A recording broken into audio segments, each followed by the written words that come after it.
Hello everyone, in this tutorial I will talk about the basics of EIGRP. EIGRP uses the dual algorithm to determine routes and provide fast converge using pre-calculated loopless redundant routes.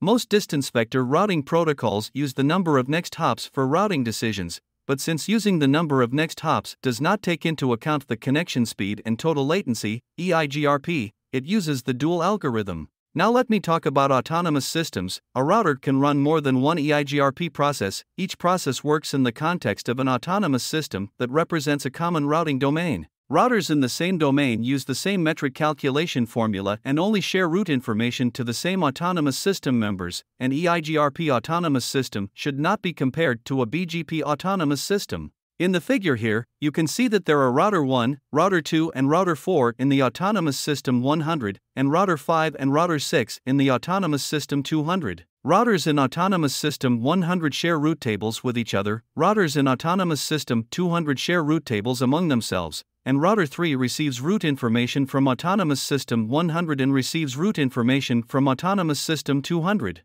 By default, router 3 does not report the routes it learns from the autonomous system 100 to the autonomous system 200, and the autonomous system does not report the routes it learns from 200 to the autonomous system here, but you can change it. This is the logic of the autonomous system of EIGRP.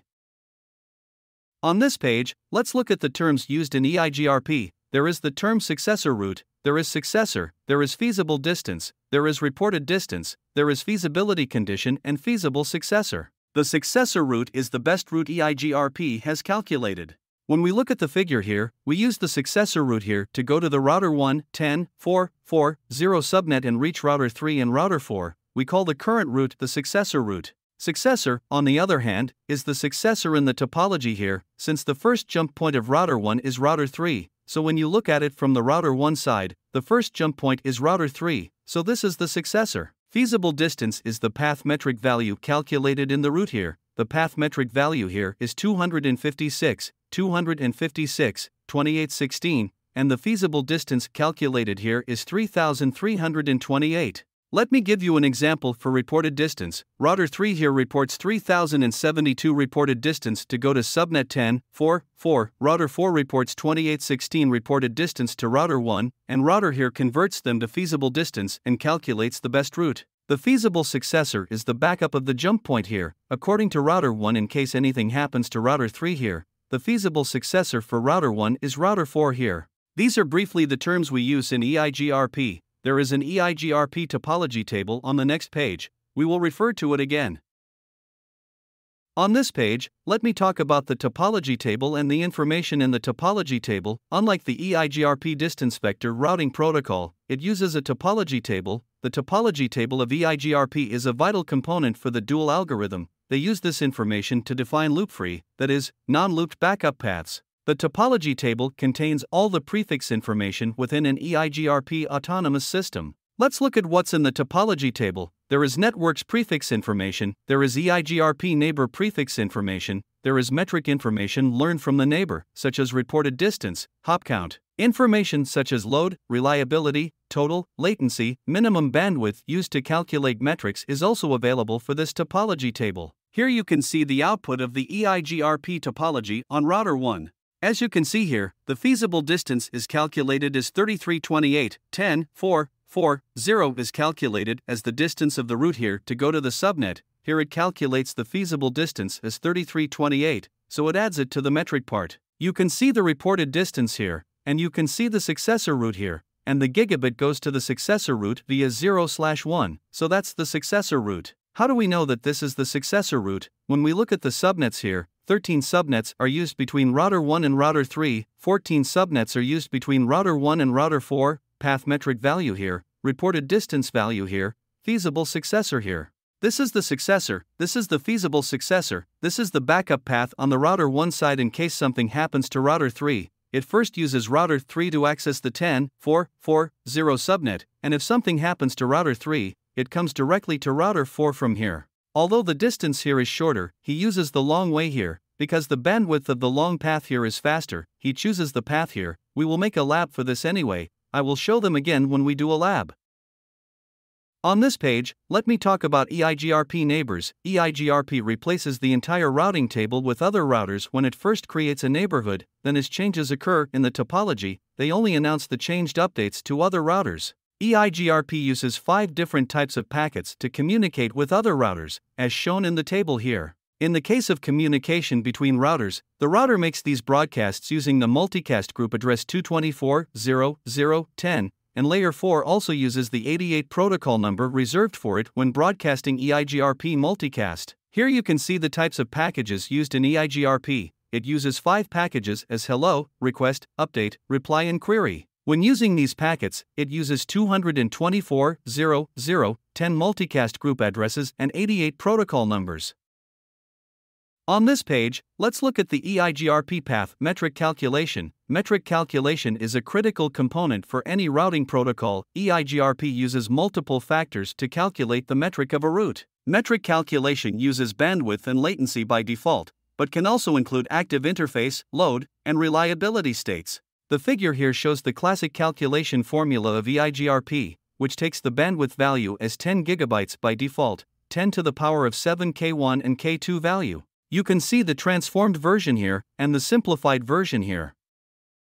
In the figure here, it shows the update package information for the 10.1.1.0 prefix advertised through an autonomous system. Notice that the number of next hops increases and the minimum bandwidth decreases in each router in the autonomous system. Here the minimum bandwidth is 100 megabits, here it is 10 megabits, and you can see that the total latency also increases here by 1,100 microseconds. Here the reported distance is calculated as 28,160, here it is calculated as the reported 284,160, and in this table you can see the default values used by EIGRP when calculating the interface metric values. On this page, let's talk about failure detection and timer. EIGRP hello packages have a second function, which is to determine whether the neighbors are still healthy and available. EIGRP hello packets are sent at intervals set by the hello timer. The default EIGRP hello timer duration is 5 seconds, but for slower interfaces such as T1 and E1, this value is 60 seconds. T1 and E1 is an internet service provided over the ISDN telephone network. T1 is used in America, E1 is used in Europe. The speed of T1 is 1.5 megabits per second, and the speed of the E1 network is 2 megabits per second. A second timer is used in EIGRP for hold time, which is the amount of time that EIGRP considers the router to be accessible and operational. By default, the hold time value is 3 times that of the hello package. If the hello package is 5 seconds, the default value here is 15 seconds, but since the default value is 60 seconds for slower interfaces, the value in these interfaces is 180 seconds. When a new hello packet is received, the hold time is reset and the countdown is restarted. If the hold time reaches 0, EIGRP notifies the neighbor that it is unreachable, and the dual algorithm runs again to notify the neighbors of the topology changes. Now let me briefly talk about convergence. When there is a change in the topology, the dual algorithm works again, and when the algorithm works again, the table must be converge again. When an interface is down, any neighbor connected to that interface goes into the down state, and when an EIGRP goes into the down state of its neighbor, it recalculates the routes it learned from its neighbor. In the figure here, router 1 has 10.1.1.0 subnets, here we have router 2, here we have 3, here we have 4 and here we have router 5. When our connection here is gone, the path calculation is done again here so that router 5 can access router 1 again. Router 2 reports 9 to router 3 as reported distance, router 3 reports 19 as reported distance to router 5, and router 5 does the calculation again and finds the feasible distance to be 29. It looks at the reported distance from here, router 4 sends 20 as the reported distance, router 5 does the calculation. It says that 20 came from here, there is 5 here, and it calculates the feasible distance as 25, it calculates here as 29 and here is 25, so it adds it to the router routing table here, this time as the successor route, and when it goes to router 1, it goes through router 4, and this is how it performs the convergence process.